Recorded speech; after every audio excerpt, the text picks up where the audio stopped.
नमस्कार, आप देख रहे हैं इंडिया न्यूज। मैं हूं आपके साथ दीप्ति द्विवेदी। खबरों का रुख करेंगे फटाफट अंदाज में। ज्ञानवापी मस्जिद में सर्वे काम पूरा, हिंदू पक्ष का दावा। मस्जिद में कुएं में मिला शिवलिंग, मुस्लिम पक्ष ने दावे को नकारा। 17 मई तक कोर्ट में पेश होगी सर्वे रिपोर्ट।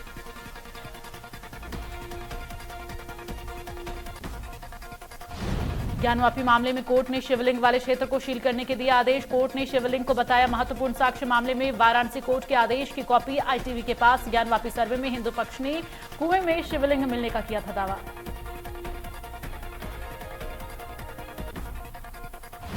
हितग्राहियों को सीएम शिवराज की सौगात। संबल योजना 2.0 पोर्टल का शुभारंभ। श्रमिक परिवारों को 573 करोड़ की सहायता राशि ट्रांसफर। सिंगल क्लिक के माध्यम से राशि का ट्रांसफर।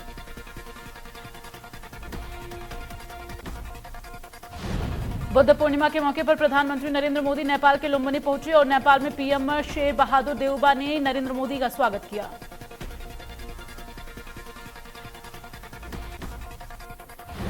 पीएम मोदी लुम्बिनी के महामाया देवी मंदिर में जाकर पूजा अर्चना की। इसके साथ ही पीएम नरेंद्र मोदी नेपाल के पीएम के साथ द्विपक्षीय बैठक करेंगे।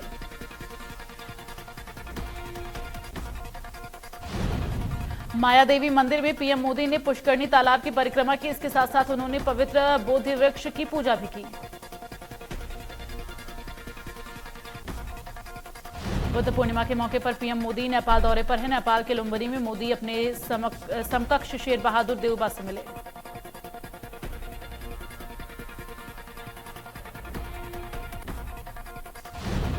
भारत और नेपाल के बीच सांस्कृतिक और शिक्षा के क्षेत्र में कई समझौते हो सकते हैं। साथ ही जल विद्युत विकास, साझेदारी और कनेक्टिविटी जैसे मुद्दों पर भी चर्चा होगी।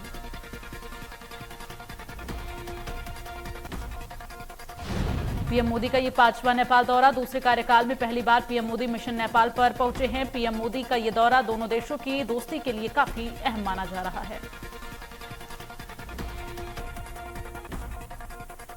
मध्य प्रदेश में हर घर हर व्यक्ति तक पानी पहुंचाने को लेकर सीएम शिवराज सिंह चौहान सख्त। पेयजल को लेकर सीएम हाल ही में कई बैठकें कर चुके हैं। आज एक बार फिर सीएम शिवराज ने नगर निगम आयुक्त भोपाल को निर्देश दिए। शहर में सुचारू पेयजल वितरण के लिए आवश्यक व्यवस्थाएं तत्काल सुनिश्चित की जाए।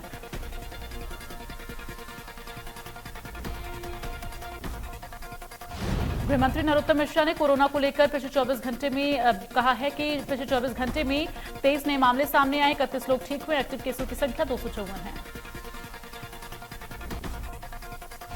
राजगढ़ की घटना पर गृहमंत्री नरोत्तम मिश्रा ने कहा कि कुछ असामाजिक तत्वों ने घटना की।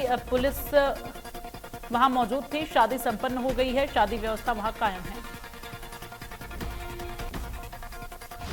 दिग्विजय सिंह के रोग वाले बयान पर गृहमंत्री नरोत्तम मिश्रा ने कहा कि दिग्विजय नाम का जो रोग था उसे जनता ने वैक्सीन लगा दी थी। हर 5 साल में जनता दिग्विजय सिंह को बूस्टर डोज दे रही है। भोपाल के एक स्कूल में धर्मांतरण मामले पर गृहमंत्री नरोत्तम मिश्रा ने कहा कि तत्काल एफआईआर दर्ज हो गई है। मिशनरी स्कूल पर नजर रखने के लिए इंटेलिजेंस को निर्देशित किया गया है। गुना मामले पर गृहमंत्री नरोत्तम मिश्रा ने कहा कि 4 लोगों की तलाश जारी है। जल्द ही पुलिस को सफलता मिलेगी।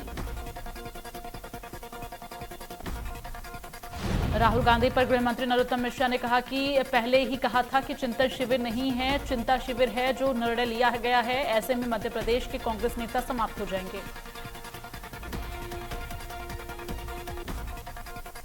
धर्मांतरण के मामले पर कैबिनेट मंत्री विश्वास सारंग ने बड़ा बयान दिया है। मध्य प्रदेश में लालच देकर धर्मांतरण के लिए कोई स्थान नहीं है।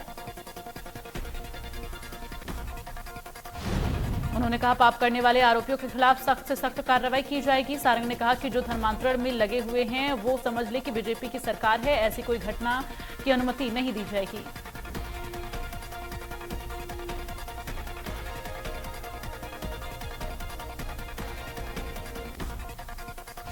धर्म परिवर्तन पर विधायक रामेश्वर शर्मा की प्रतिक्रिया आई सामने। विधायक रामेश्वर शर्मा ने कहा धर्मांतरण की सूचना पर तत्काल दोषियों के खिलाफ अपराध पंजीकृत कर लिया गया है।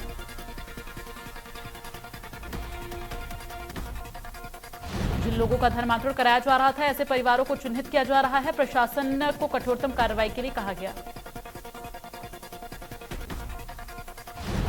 नागरिकों से अपील है कि इस तरह के धर्मांतरण की जानकारी निडर होकर दे। तत्काल कार्रवाई की जाएगी। जिस स्कूल में ये सब कुछ चल रहा था उसकी अनुमति सहित अन्य दस्तावेजों को खंगाला जा रहा है। बीजेपी नेता ब्रजमोहन ने कहा, राज्य सरकार के काले कानून के खिलाफ बीजेपी सड़कों पर उतरी। पूर्व मंत्री और बीजेपी के कद्दावर नेता विधायक ब्रजमोहन अग्रवाल कालीबाड़ी चौक पहुंचे। उन्होंने राज्य सरकार को आड़े हाथों लेते हुए कहा कि यह सरकार डरी हुई है, जिसके चलते प्रदेश में अराजकता का माहौल ये सरकार बना रही है।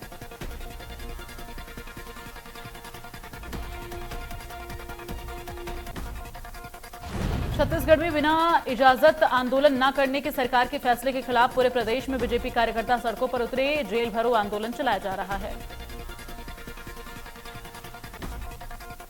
बीजेपी के इस प्रदर्शन में नेता प्रतिपक्ष धर्मलाल कौशिक भी शामिल हुए। सैकड़ों की संख्या में बीजेपी कार्यकर्ता सरकार के फैसलों के खिलाफ धरना दे रहे हैं।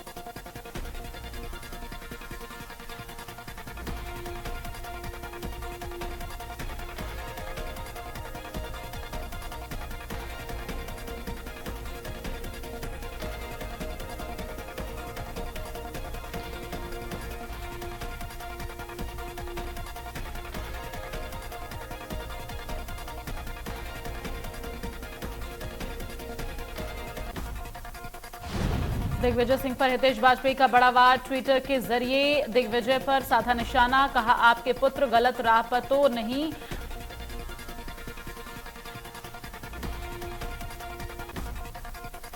आरोन हत्याकांड मामले में जयवर्धन के निशाने पर बीजेपी, सीएम करे बीजेपी जिलाध्यक्ष के खिलाफ कार्रवाई। बीडी शर्मा के बयान को बताया गैर जिम्मेदाराना।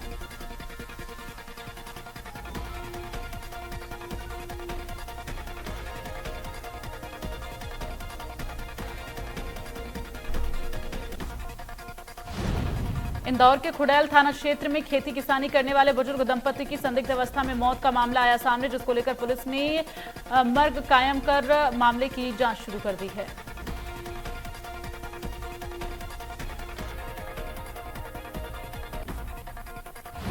सट्टा किंग के अवैध कब्जों पर चला बुलडोजर। जिला प्रशासन ने चलाया बुलडोजर। शासकीय जमीन पर कर रखा था कब्जा। एसडीएम दिव्या अवस्थी के नेतृत्व में हुई कार्रवाई।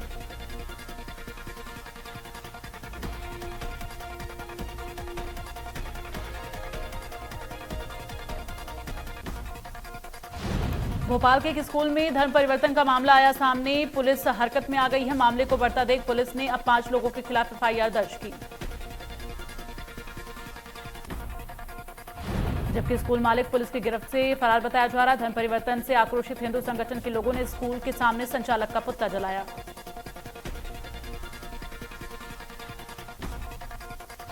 गुना एनकाउंटर मामले में याचिका दायर की गई है। गुना के कृष्ण कुमार रघुवंशी ने एनकाउंटर को लेकर याचिका दायर की। याचिकाकर्ता ने एनकाउंटर को फर्जी बताते हुए आरोप लगाया कि रसूखदार लोगों को बचाने का काम किया जा रहा है। मामले में सीजेएम कोर्ट में मंगलवार को होगी सुनवाई।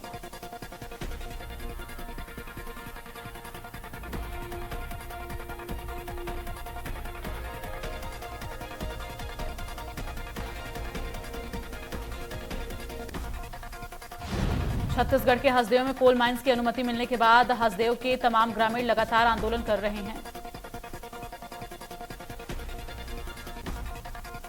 ऐसा ही कुछ कांकेर जिले में भी देखने को मिला। शादी समारोह में देखने को मिला, जहां पर दूल्हा दुल्हन और दूसरे लोग भी हसदेव को बचाने की अपील कर रहे हैं।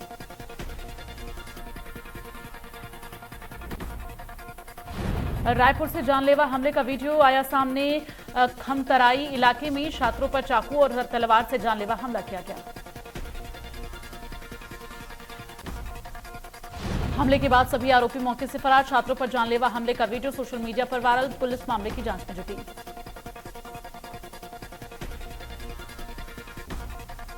जमीन विवाद के चलते व्यापारी की निर्मम हत्या, जिसका शव गांव के चौक में पड़ा हुआ मिला। जमीन में अतिक्रमण को लेकर पड़ोसियों से उसका विवाद चल रहा था। रविवार की रात व्यापारी गांव में गया हुआ था, जहां जमीन पर अतिक्रमण को लेकर उसका विवाद हुआ था। पड़ोसी से विवाद हुआ, जिसके बाद से उसके सिर पर सव्वल से वार किया गया।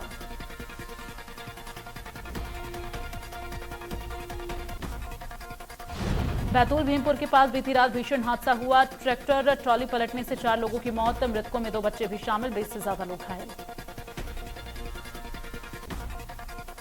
धार्मिक अनुष्ठान से लौट रहे ग्रामीण घायलों का भीमपुर में ही इलाज जारी। बागदेव मोड़ पर हुआ हादसा।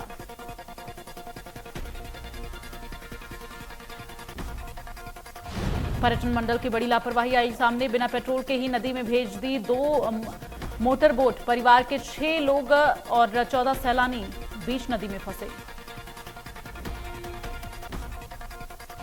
आधे घंटे बाद दूसरी बोट पहुंचाया गया और उदयपुर से पर्यटन के लिए आया था परिवार।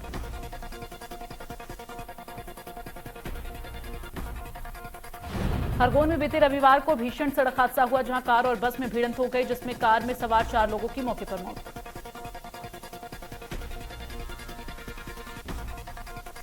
नक्सलियों की साजिश को नाकाम कर दिया। सीआरपीएफ की 74 बटालियन और पोलमपल्ली थाना की टीम आईडी बरामद की है। बरामद आईडी को नष्ट कर दिया गया है। मामला पोलमपल्ली थाना क्षेत्र का है।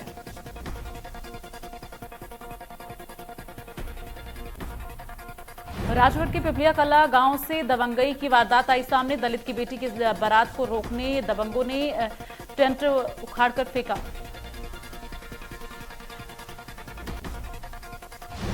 जिसके डर से आधी रात बारात छोड़कर सभी भाग गए और पुलिस ने दूल्हे और कुछ बारातियों को रोककर गांव में पूरे रीति रिवाज के साथ शादी कराई। बेमेतरा में 2 ट्रकों के बीच जबरदस्त टक्कर, जिसमें 2 ट्रक चालकों की मौके पर मौत और एक हेल्पर गंभीर रूप से घायल। हेल्पर को जिला अस्पताल में कराया गया भर्ती। ट्रक वर्धा से प्याज लेकर रायपुर जा रहा था और इसी बीच हादसा हुआ।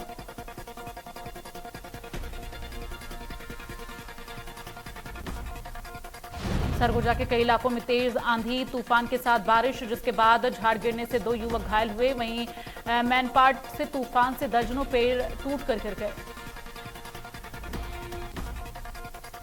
पेड़ गिरने से एक शख्स की मौत, जिसका शव पेड़ के नीचे दबा मिला और कई जगहों पर बिजली के खंभे गिरने से बिजली की सप्लाई भी बंद है।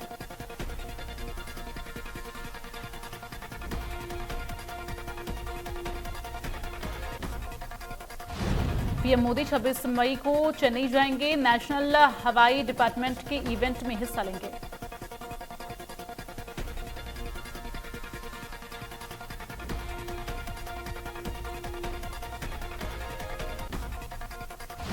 राष्ट्रपति रामनाथ कोविंद 4 दिवसीय दौरे पर जमैका में हैं। यहां किंगस्टन नॉर्मन मैनिल इंटरनेशनल एयरपोर्ट पर उनका भव्य स्वागत किया गया।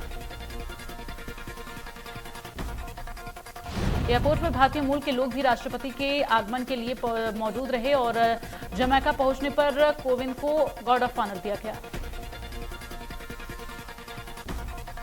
जमैका में राष्ट्रपति रामनाथ कोविंद को 21 तोपों की सलामी दी गई। आपको बता दें कि राजकीय यात्रा पर इन देशों में किसी भारत राष्ट्राध्यक्ष की ये पहली यात्रा है।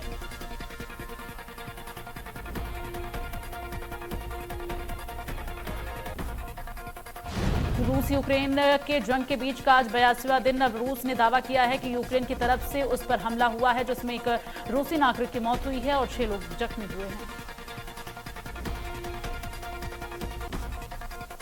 आगरा में पर्यटकों की सुविधा के लिए ताजमहल में टिकट खिड़की खुलने का समय सुबह 6 बजे कर दिया गया है। अधीक्षण एएसई आगरा ने बताया कि पर्यटकों की संख्या बढ़ रही है, इसलिए टिकट खिड़की को सुबह 6 बजे से खोल दिया गया।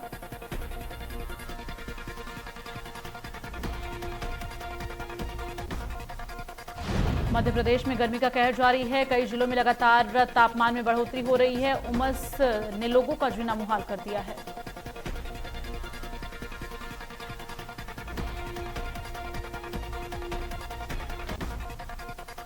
भीषण गर्मी और हीट वेव से लोग परेशान हैं। मौसम विभाग के मुताबिक उत्तर पश्चिम और मध्य भारत में अभी कुछ दिनों तक भीषण गर्मी से राहत नहीं मिलती दिख रही। अगर आज के तापमान की बात करें तो दिल्ली में न्यूनतम तापमान 28 डिग्री और अधिकतम तापमान 41 डिग्री सेल्सियस रह सकता है। मौसम विभाग के मुताबिक उत्तर प्रदेश के लखनऊ में आज न्यूनतम तापमान 28 डिग्री और अधिकतम 41 डिग्री रह सकता है। गाजियाबाद में न्यूनतम 29 डिग्री तापमान और अधिकतम 42 डिग्री दर्ज किया जा सकता है। मौसम विभाग की माने तो अगले 5 दिनों के दौरान अरुणाचल प्रदेश, असम, मेघालय, पश्चिम बंगाल और सिक्किम में भारी बारिश से बहुत भारी बारिश की संभावना है।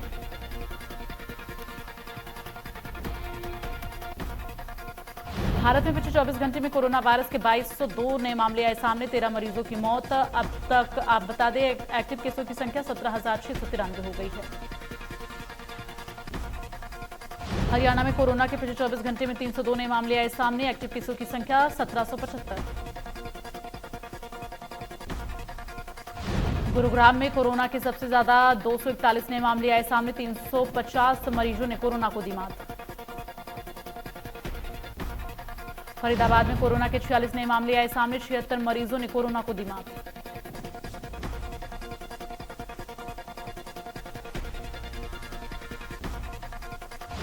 नॉर्थ कोरिया में कोरोना का भयानक मंजर देखा जा रहा है। बीते 4 दिनों से वहां 8 लाख से ज्यादा मामले सामने आ चुके हैं। नॉर्थ कोरिया में कोरोना की वजह से 8 नई मौतें हुई हैं। कोरोना संक्रमितों की संख्या 8 लाख से ज्यादा हो चुकी है। नॉर्थ कोरिया में कोरोना का पहला केस आने के बाद से लॉकडाउन लगा दिया गया। उत्तर कोरिया पिछले 2 सालों से कह रहा था कि उसके यहां कोरोना के कोई मामले नहीं है, लेकिन हालात बेहद चिंताजनक हो गए हैं।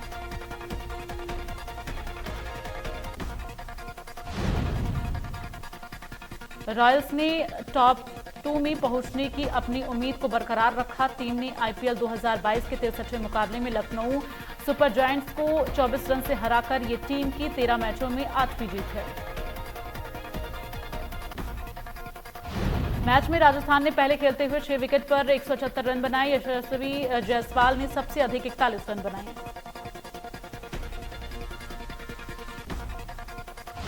लखनऊ की टीम टेबल में दूसरे से तीसरे पर और राजस्थान की टीम तीसरे से दूसरे नंबर पर आ गई है। गुजरात टाइटंस की टीम 20 अंक के साथ टॉप पर है।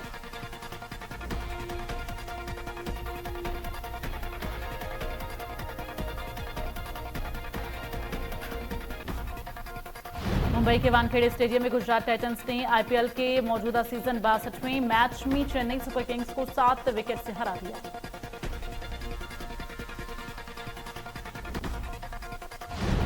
चेन्नई के कप्तान महेंद्र सिंह धोनी ने टॉस जीतकर और पहले बल्लेबाजी का फैसला किया। चेन्नई सुपर किंग्स ने निर्धारित 20 ओवर में 5 विकेट खोकर 133 रन बनाए। गुजरात ने 19 ओवर में 3 विकेट खोकर लक्ष्य हासिल कर लिया। गुजरात के ओपनर सिद्धिमान साहा 67 रन बनाकर नवाद लौटे।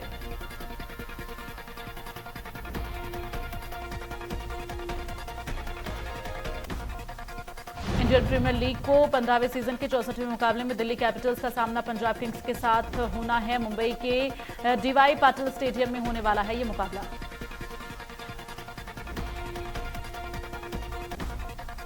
दोनों ही टीम को प्लेऑफ की दावेदारी मजबूत करने के लिए जीत चाहिए। इस मुकाबले में जीत हासिल करने वाली टीम के पास 16 अंकों तक पहुंचने का मौका होगा।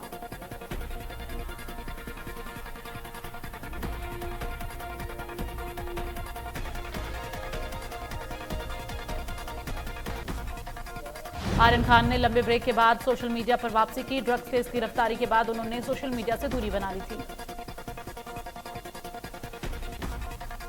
हालांकि अब अपनी बहन सुहाना खान के लिए इंस्टाग्राम पर वापसी की। आर्यन ने अपनी छोटी बहन के लिए स्पेशल पोस्ट शेयर किया।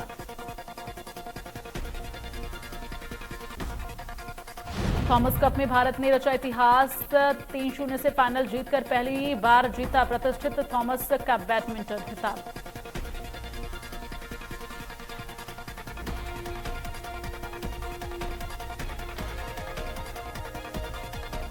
By the 20.